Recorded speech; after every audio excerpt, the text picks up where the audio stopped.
Alright, we'll start up here in the front. It has one 12-volt battery on it. Also has a battery disconnect, so that if you don't want your unit draining your battery, you can turn the battery disconnect to the off position. It'll have the same amount of juice in it has whenever you turn it off. We got the two 30-pound propane cylinders. The glass eye showing you that it's red. The arrow's pointed to this one over here, so as soon as we open it up, that red eye will disappear. I said it'd disappear. There it goes. As soon as this tank would happen to come up empty, it's going to turn red inside the glass eye, indicating that the bottle that it's pointed to is empty. If you have both cylinders open at the same time, it'll automatically pick up from this one over here, so you don't lose your gas service in the middle of the night. We have a button on the front for light and up and down stroke on it. There is also a manual way that you can come in through the top and manually crank that jack up or down. For any reason it won't work on its own, there is a manual way to do it. Your gas bottle cover has the quick disconnect at the top, so you don't have to take the cover off every time. It does have two holes on the bottom for the bungee cord to go underneath it. Wraps underneath the metal wrap on the front to help hold it in place. I'm just going to set that right back up there for now. Has the sets of 3 LED lights on the front of the unit. We'll show you when we get to the other side where that light switch is. Coming around to the outside, it does have an outside owning generator on it that you can operate from the outside or the inside, either way you wanted to do it. It's probably easier on the inside.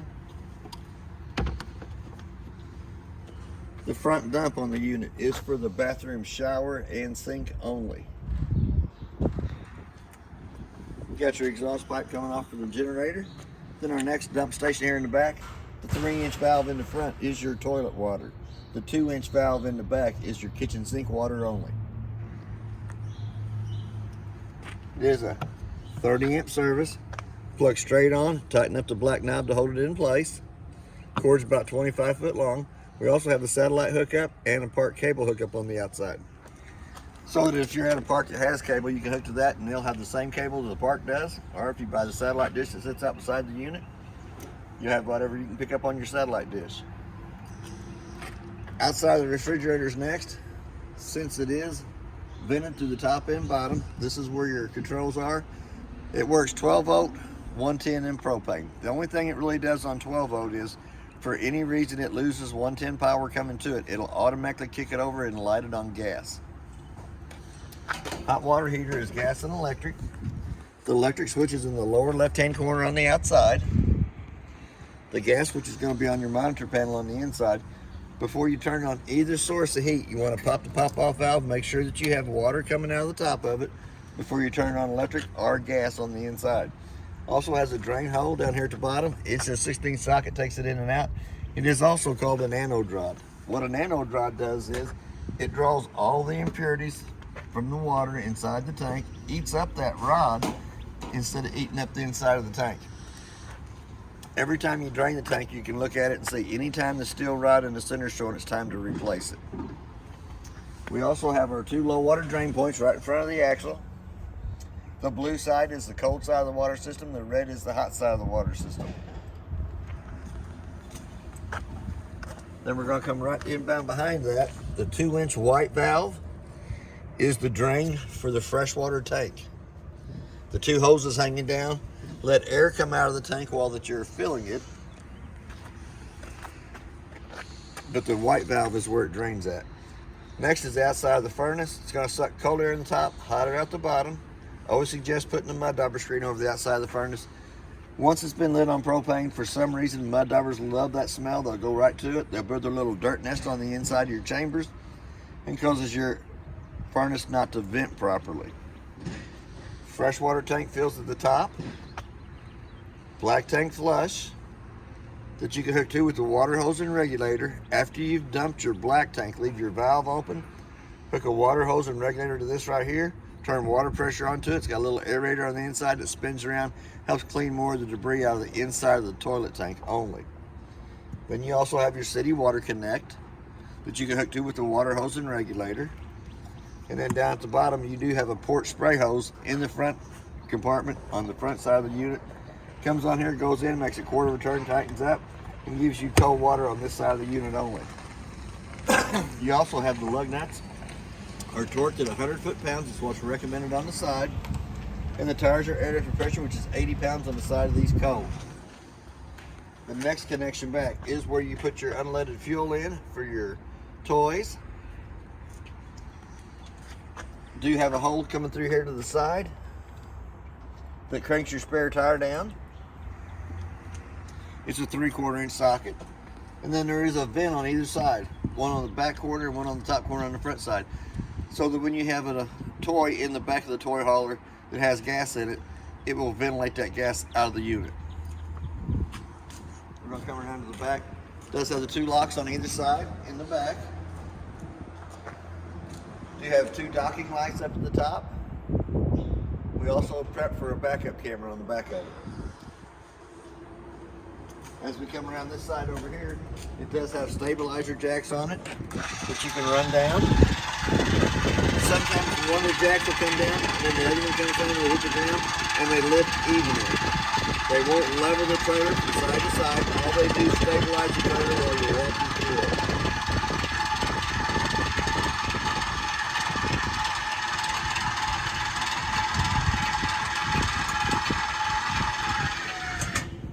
Just puts a little pressure on it, just stabilizes the trailer. There is also a gas nozzle inside of here for filling your toys or extra 5-gallon cans if you wanted to. I have to have the key to get inside that. There is key to lock on all the doors and compartments on the unit. We also have our 2 outside speakers. We also have 2 auxiliary lights, one on the back side of the unit, one on the front side of the unit. There's our other vent that vents the toys in the back. We also have the porch light up top. There is a 110 outlet on this side of the unit to plug into, and a park cable hookup over here so that you can watch TV out underneath the canopy. We're going to slide right past that. This is the electric switch for the front jacks. Then we're going to come up into the front compartment.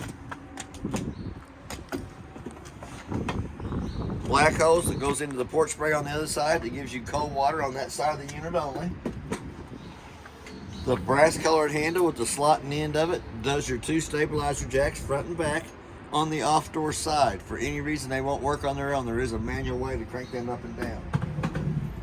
The 3/4 inch brass handle does your spare tire in the back, but also comes down in top of the jack on the tongue of the trailer to manually crank it up or down.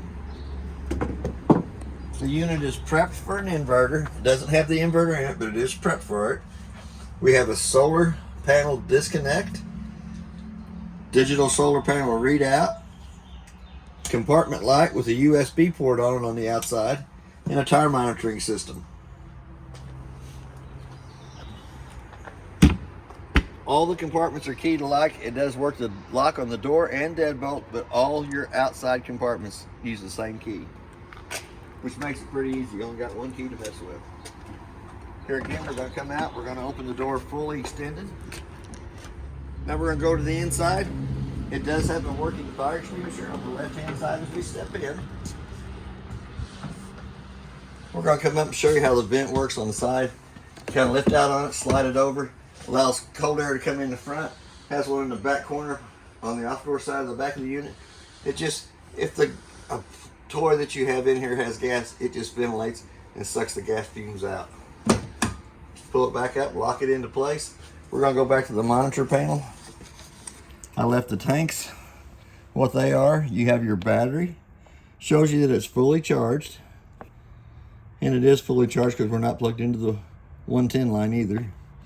Your fresh tank, showing you that it has 2/3 of a tank left in it. Black tank 1, which is your toilet water, is empty. Gray tank 1, which is your bathroom, shower, and sink. Gray tank 2 is your kitchen sink. And black tank 2 is not used because it doesn't have the second bathroom.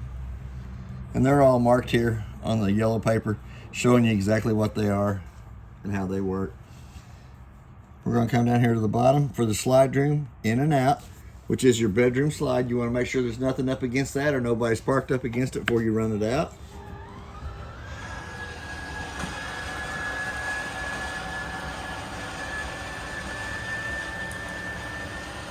It's pretty easy. If you have the door open, you can actually look over there and see it as it's coming out.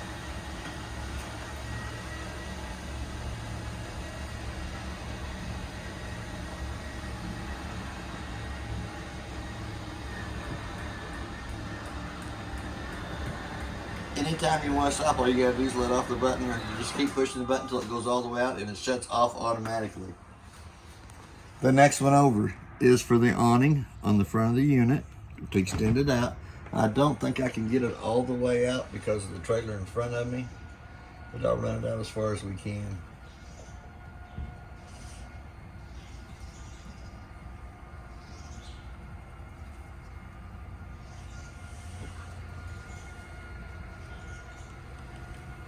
Be getting right about there.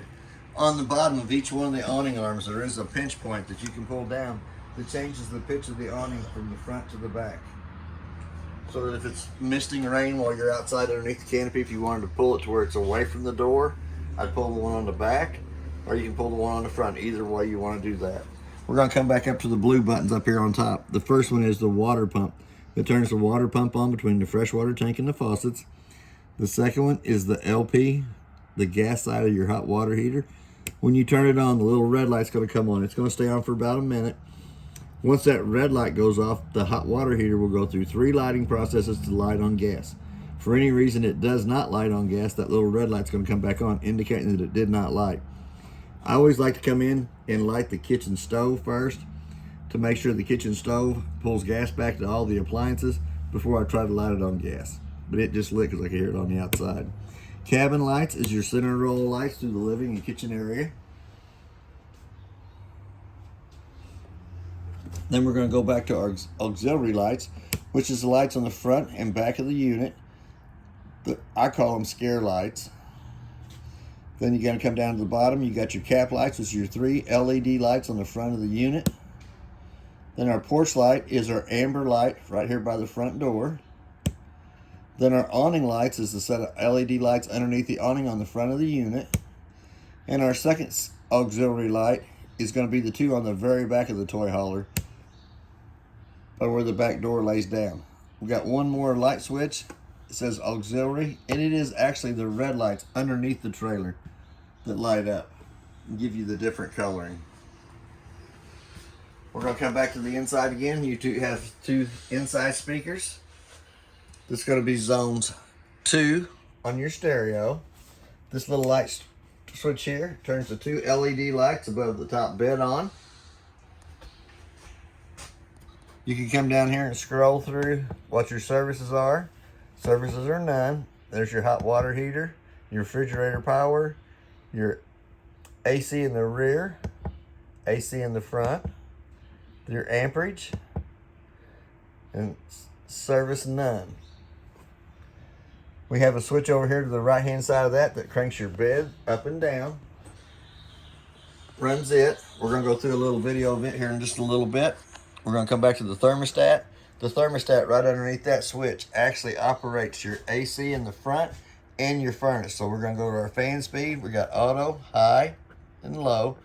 Going back to the auto position. We're going to come back and hit that mode button one more time. You see the little snowflake in the lower right hand corner. Temperature set on it at 55. We're going to hit that mode button one more time. It says furnace in the lower left hand corner. You can see your temperature set at 90 degrees on that. We're going to hit that button one more time and it turns it off. We also have another switch on the other side just like that thermostat. It only operates the AC in the back. It's set on auto and on high. You got the little snowflake in the lower right hand corner on it. And then the temperature set at 55 degrees. The arrows to the right hand side go up or down. You can set your own temperature to whatever you want. You hit that mode button one more time. It's going to show you the furnace on the front of it, but it's not wired for the furnace. Hit that mode button one more time. It says off in the lower left hand corner. A couple of your lights on the inside of the unit have an on and off switch, but they also have the USB ports on the opposite side of those. We have pretty good sized cabinet space up at the top. Our shades pull down, lock into place. Here again, it's not marked as a fire escape window, but it is a pretty good sized window that you can actually get out of if you had to. It does have a fire escape window in the bedroom. We're going to skip right past this, but you do have a 110 outlet up underneath it in the front on that side there. We come over to this side over here, we have the GFCI outlet right to the left side of the kitchen sink. We have the two vents bringing heat back into the toy area part of the hauler. We also have an LP detector and a carbon monoxide detector, kind of in the bedded area. We're going to come back to the light above the kitchen sink. Has to be turned on by hand. Doesn't have the USB port on this side here, but we also have a 110 outlet to the right hand side of the kitchen sink. We're going to come back down in the bottom. Going to have two sets of keys. The purple key does the lock and deadbolt on the front door and all of your outside compartments, even the one for your gas filler. The smaller remote turns the stereo on and off. The bigger remote turns the TV on. Has to be plugged into 110 to have the TV to come on. We're not plugged into the 110 line. But that is your remotes. The little one is for the stereo. The bigger one is for the TV. And then you have your two sets of keys. Right down below that is the red bag that has all the information on the appliances in it. A lot of good reading in there. Probably explains things to you a little better than I do. Come back up to the microwave. Here again, it has a clock button on it, so you can set the clock on the microwave. The reason I set the clock on the microwave is I can tell if it has lost 110 power. If I come back to it, it doesn't have the proper time. So the first thing I would look at is my refrigerator to make sure I didn't lose my food service in it. Here again, we're going to come down to the glass stove top. It's going to fold up 2 times up out of the way. Little button here on the side turns it on, illuminates the valves. We're going to turn it to where it says light position, using the Stryker on the left hand side to light all 3 burners up on top.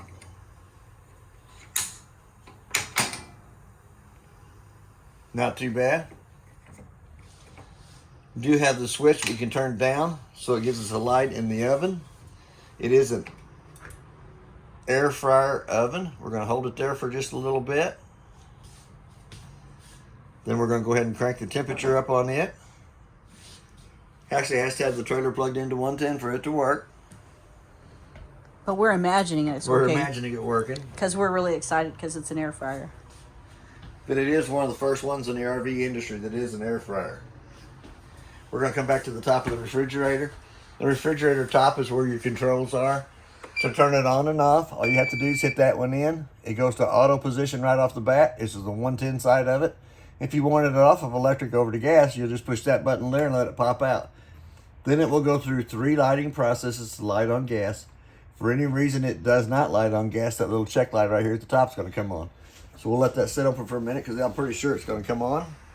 But there is also a thermostat down here in the bottom of the refrigerator. The farther up the white fin goes, the colder it gets on the inside. The farther down that white fin is, the warmer it gets. And it is marked on the right hand side of there how it works.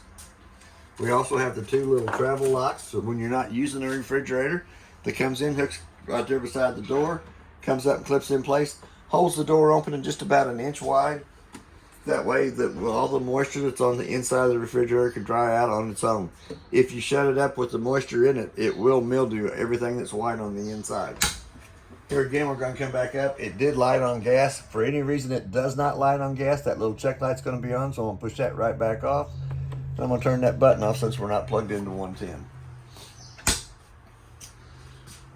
Each one of the air conditioners has a quick cool down right in the center of it that lets all the cold air come right down into the room. When you want it going back to the round vents in the ceiling, you'll shut it off and it goes back there. Same way with your back air conditioner that's up above the bed.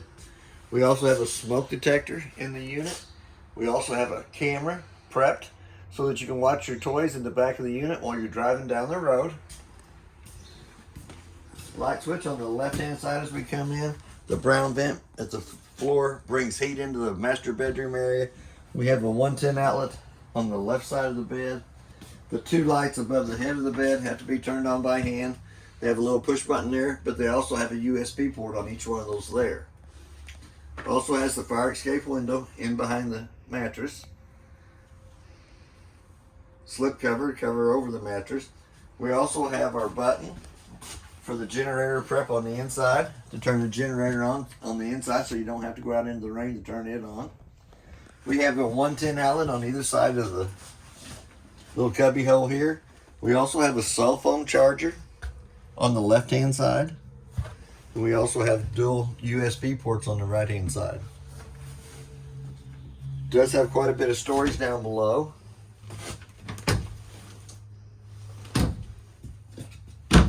And does have a pretty good sized closet space up here at the top. There is a place in the master bedroom for mounting another TV. Works off the park cable hookup or the antenna on top of the unit. Let me give you a backer location for that TV mount. We'll slide over into the bathroom area. Does have a light switch on the wall on the left hand side as we come in. Also has a vent up in the ceiling, but as you can see, I can't touch it. We're going to come down here to the bottom. There's vent open. Allows the vent to come up. Little fan switch to the left hand side of that turns the little fan on to pull the moisture out of the bathroom. Yeah, there's no way I could reach that. So we're going to turn the fan back off and we're going to close the vent lid back down. All your faucets will have hot water on the left hand side, cold water on the right hand side. All the sinks have stoppers for them. Showers the same way. Your hot water is going to be more to the left hand side. Your cold water is going to be more to the right hand side. We do have another vent in the bottom down underneath the tub that brings heat into the bathroom area. I'm going to open this up and show you there's 4 screws in the bottom piece of paneling here that will access you into the water pump. The water pump has 2 white valves on it. One going to the hose that you're going to suck your antifreeze through. The other one closes the line coming from the freshwater tank off. They're both in the operating position now. When you get ready to winterize, they have to go just the opposite way. You're going to close the one coming from the freshwater tank off. You're going to open the one up that goes to the hose for the antifreeze jug. Then when you come back to the monitor panel and kick your pump switch on, it'll automatically pick up the antifreeze from the jug, send it through all the lines inside the unit, come to the faucets, open them one at a time till you get pink coming out of them. Usually go through that process twice and you got her winterized. We also have a 110 outlet on the side of the cabinet in the bathroom area. They are all GFI protected and they are all solar too. We're going to come out of the bathroom. The cabinet right down below the refrigerator has 4 screws in it that accesses you into the back of the water pump. On the back of the water pump there's 2 white valves. Both the white valves are pointed towards the tank right now, which lets cold water come in the bottom, hot water come out the top. When you get ready to winterize, those valves get turned sideways, which makes it make a loop at the back of the hot water heater for when you're getting ready to winterize the unit. That's basically everything on your trailer. If you have any questions, I'll try to answer them the best that I can. Thank you for your time.